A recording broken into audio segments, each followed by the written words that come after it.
comment et pourquoi se démarquer de sa concurrence ou de la concurrence en général. Bienvenue sur ce live ou ce replay. Je suis Chizo Sakamoto, votre mentor holistique pour entrepreneuses spirituelles. J'aide les femmes éveillées qui sont investies et passionnées à créer et développer leur activité afin qu'elles deviennent vraiment parfaitement alignées à leur essence, leur message et leurs valeurs et surtout qu'elles leur permettent d'avoir de la prospérité.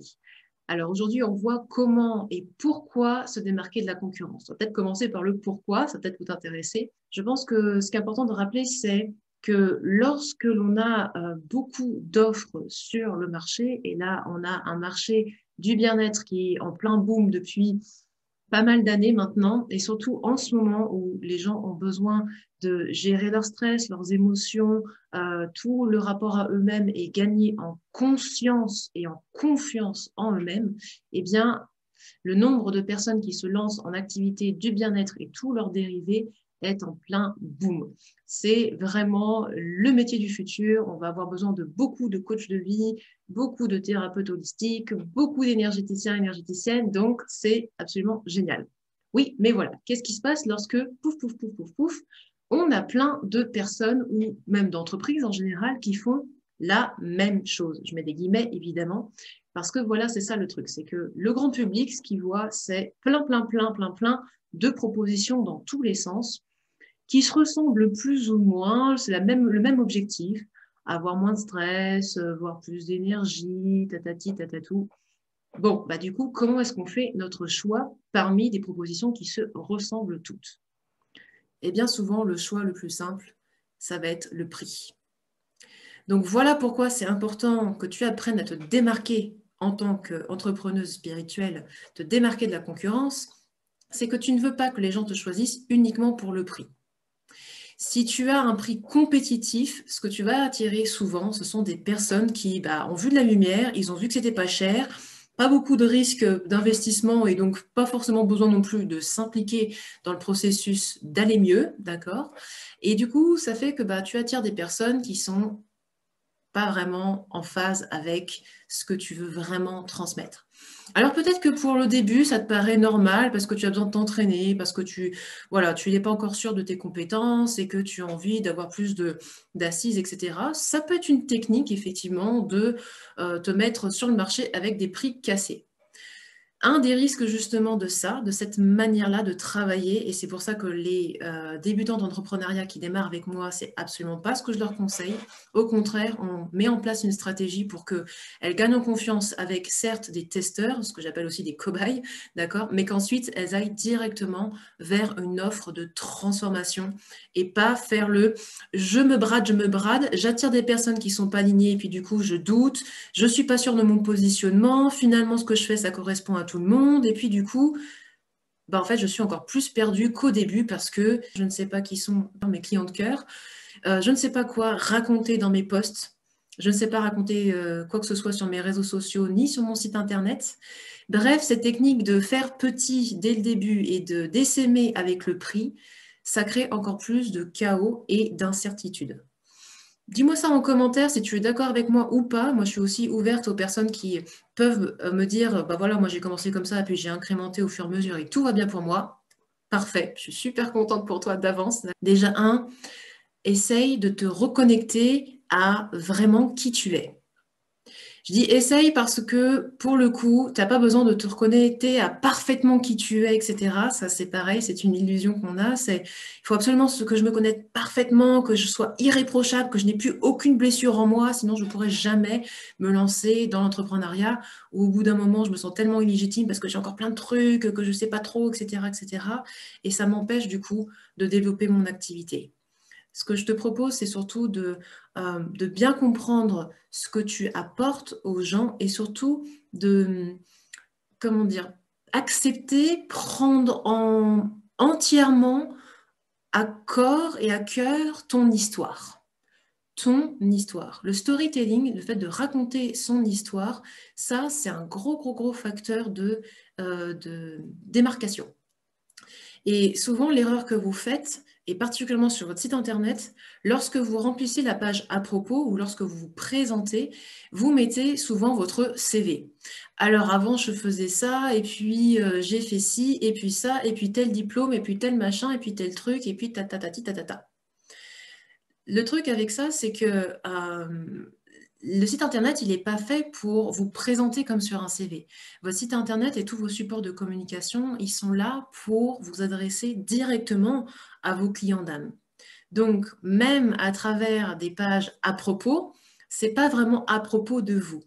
Ce que les gens veulent savoir, c'est qu'est-ce qu'il y a d'intéressant dans votre histoire qui fait que, un, vous êtes unique, parce qu'il n'y a pas une histoire qui se ressemble, d'accord? Que vous êtes une vraie personne, genre un vrai humain. Non, mais c'est vrai, j'en souris, mais c'est vraiment ça, que vous avez des émotions, que vous avez des ressentis et que vous vibrez ce que vous faites. Pourquoi c'est important pour vous de faire ce que vous faites? Pourquoi vous êtes en mission? Pourquoi vous avez fait cette transition? Pourquoi ça vibre fort pour vous? Parce que les gens recherchent une énergie aussi. Et quatrièmement, en quoi est-ce que ça les concerne eux? En quoi ça les concerne eux, ce que vous leur racontez? D'accord? Parce que ce sont eux les lecteurs, c'est eux, ils viennent pour savoir est-ce que vous êtes la bonne personne pour eux. Donc plutôt que de raconter votre CV, racontez-nous votre transformation, racontez-nous votre histoire et pourquoi est-ce que vous êtes la bonne personne pour les gens, d'accord, la bonne professionnelle. Deuxième erreur que vous faites très souvent aussi, eh bien, ça va être d'être trop général. Je l'ai fait cette erreur, d'accord, on apprend tous des outils bien-être, le yoga, la naturopathie, la nutrition. On se dit bah, qu'avec tous ces outils, on peut s'adresser à tous les problèmes de la Terre, on peut tout résoudre. Ah bah c'est merveilleux, on est un super généraliste et du coup, on peut résoudre vraiment tous les bobos de la Terre et bah, il n'y a plus qu'à venir nous voir et puis on est le couteau suisse du bien-être et dans ces cas-là, c'est parfait. Il n'y a plus qu'à, il n'y a plus qu'à.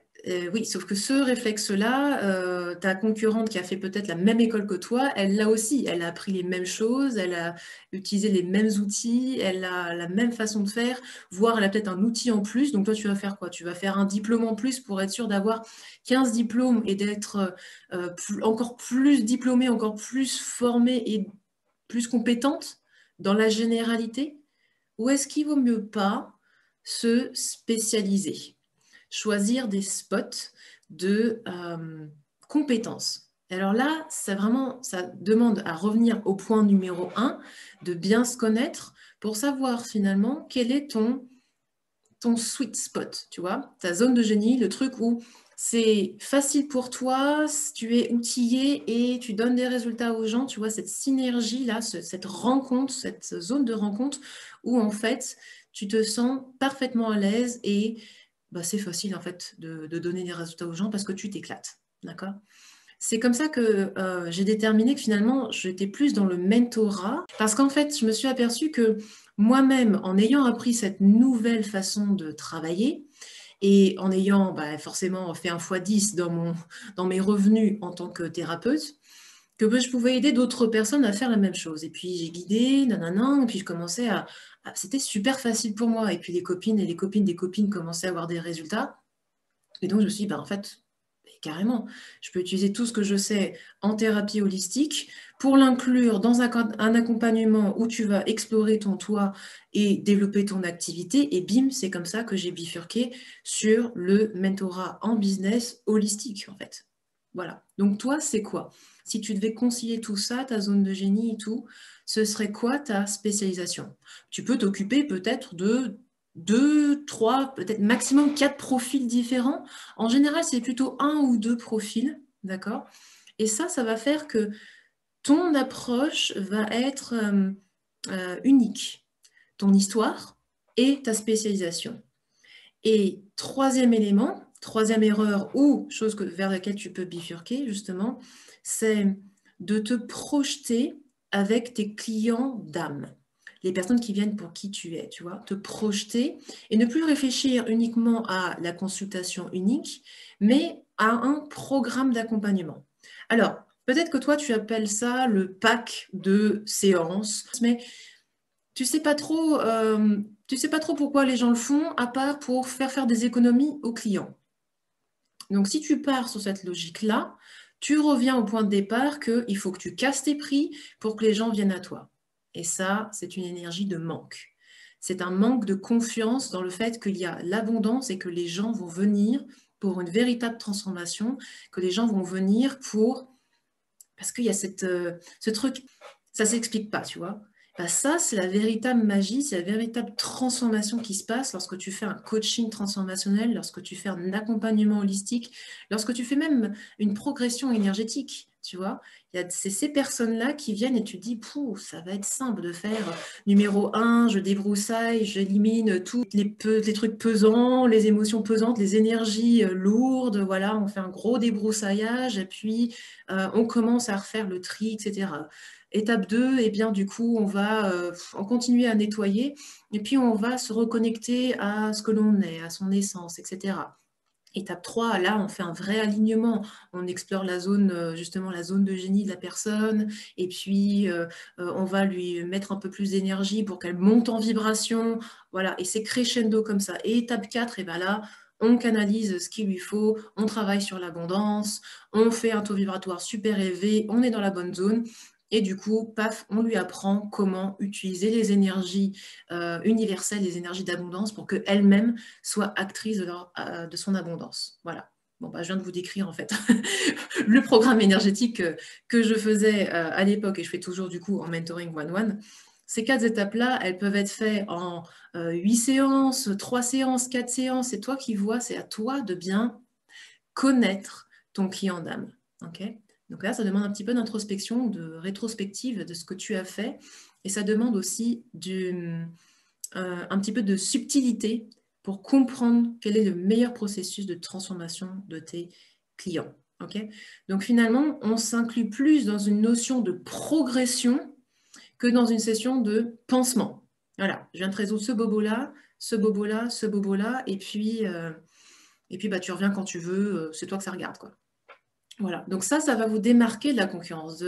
Les gens, ils veulent savoir, en fait, comment tu vas les amener à d'un point A vers un point Z, tu vois. C'est le processus de développement. Donc, la toute dernière erreur, c'est de ne pas travailler sur vos croyances limitantes et vos peurs qui vous empêchent de proposer vos offres. Ok ? Qu'est-ce qui vous empêche de proposer vos offres? C'est vraiment ça la clé. Et c'est pour ça que du coup, on installe une espèce de perfectionnite, procrastinite qui nous empêche d'avancer et du coup d'aider les gens.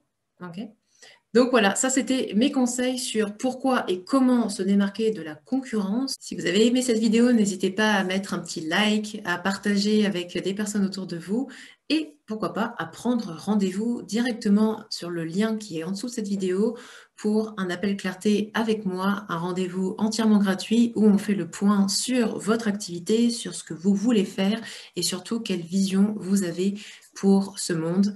Donc n'hésitez pas, venez en discuter avec moi et on voit comment propulser votre activité au niveau suivant. Prenez bien soin de vous, namasté et à bientôt pour une prochaine vidéo.